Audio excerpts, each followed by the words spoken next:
sino si Basi? Si Basi yung blue. Ayan, say hi to Basi!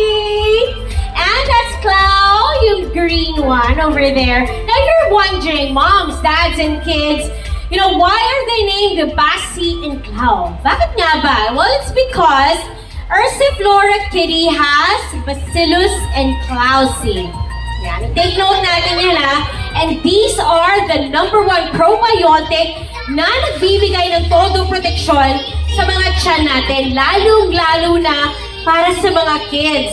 Now, this unique 4-strain spore helps to balance the good bacteria in our tummies, which helps gut absorb nutrients and, like what I said, help boost and resist harmful microbes. Kaya kids, always remember that Basi and Clau, ito yung mga friends natin, sila yung best friends natin when it comes to promoting and taking care of our tummy. They're both present with the good bacteria in the tummy. So the more Basi, the more Clau that we have in our tummies, the more tayo na magiging healthy and strong and protected from harmful bacteria. So don't forget, each and every day, 1 to 2 bottles lang of Erceflora Kiddies for you to have the right amount of good bacteria in your tummies.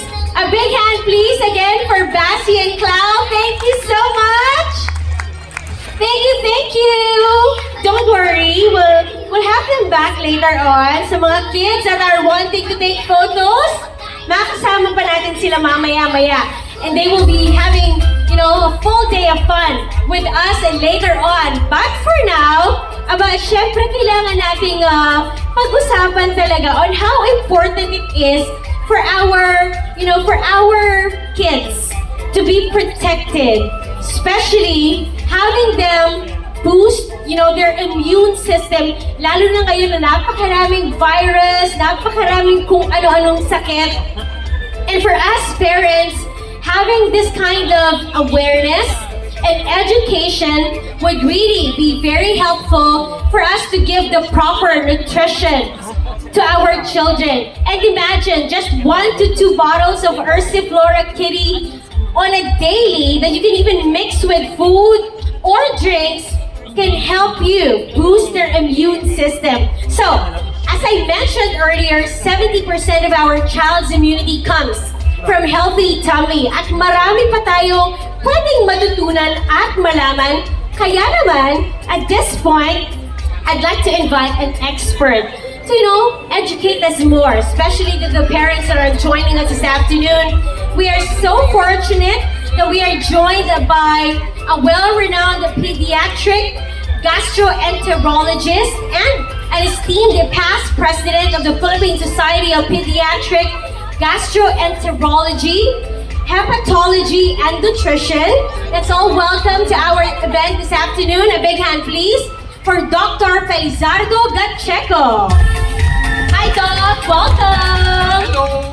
Good afternoon to all. Yeah, we're so happy to have you, Doc, Same here. together with the parents. And speaking of parents, I'll call fellow moms to join us in this very interesting conversation. A big hand, please, for Mommy Rica Peralejo. Oh, hello, yan. Hi, everyone. Hi, Doc. Hi, Mommy Rica. Looking so good. Thank you so much. Nice to be here. Kasama rin natin ito, Mommy Cheska Kramer. Hello.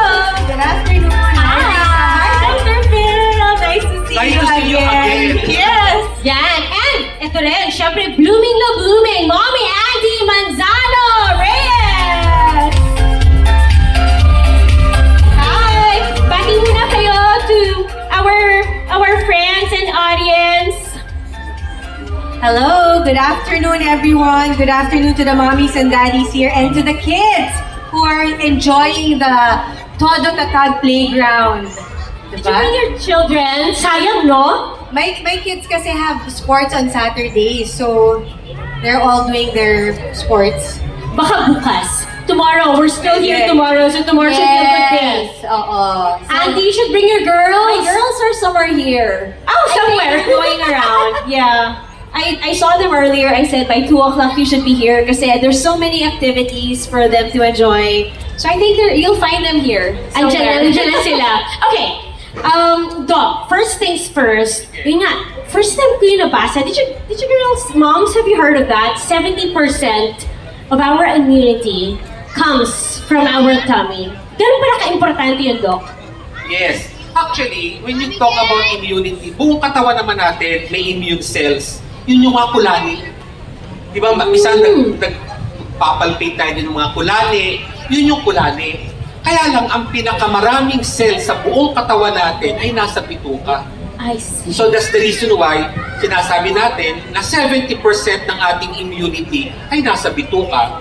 So kaya tandaan natin, ang ating bituka ay hindi lang for digestion, for protection din siya. Kaya kailangan alagaan mo ang bituka natin. Si Rica na talaga, napanood talaga sa... Me and Cheska are like, doon pala lahat yun, di ba? Yeah, actually I already knew that because my kids have been taking probiotics already for a long time already, and I know that 70% of their immunity comes from their gut. And actually there's a saying, a healthy gut is a healthy you.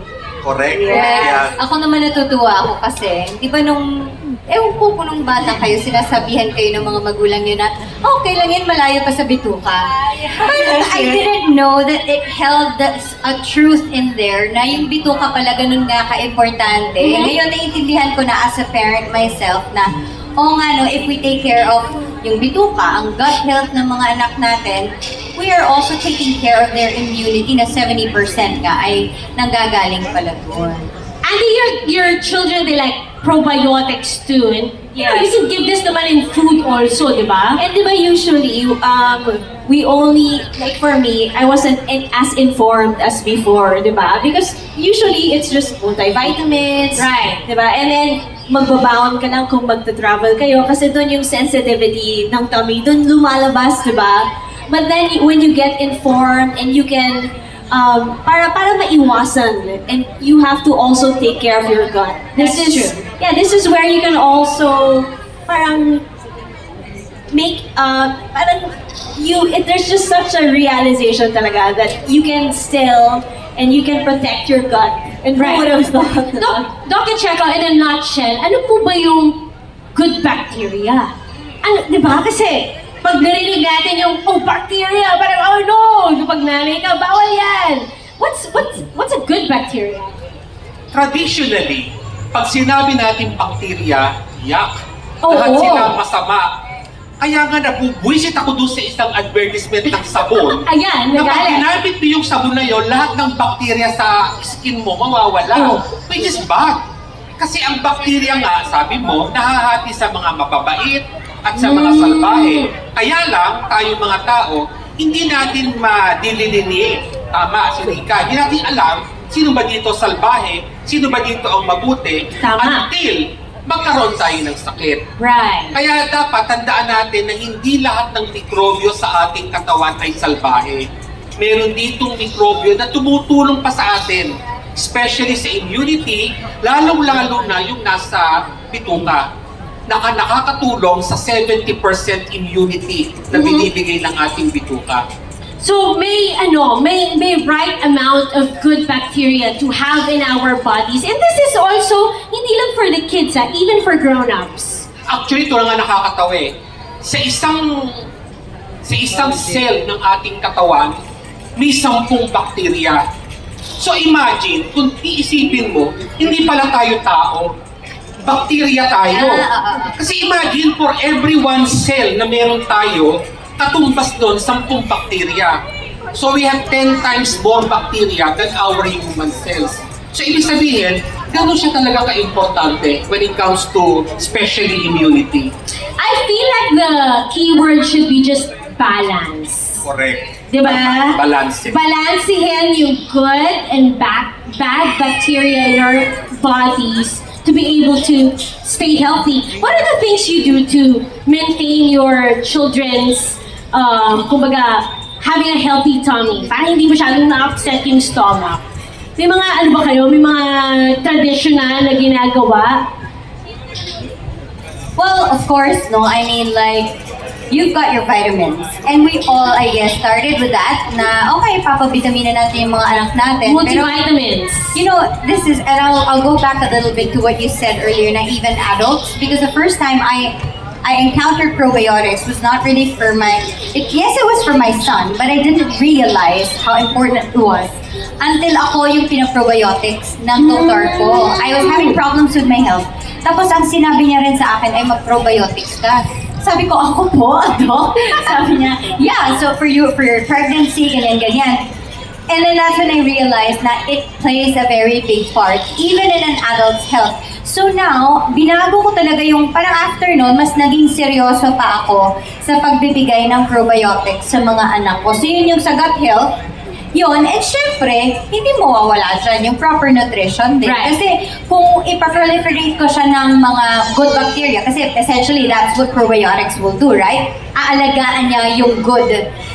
Kung puro yun lang naman ibibigay ko, tapos puro junk naman i-feed ko sa kanila, parang it defeats, di ba? The fight is not equal. It's not going to be fair.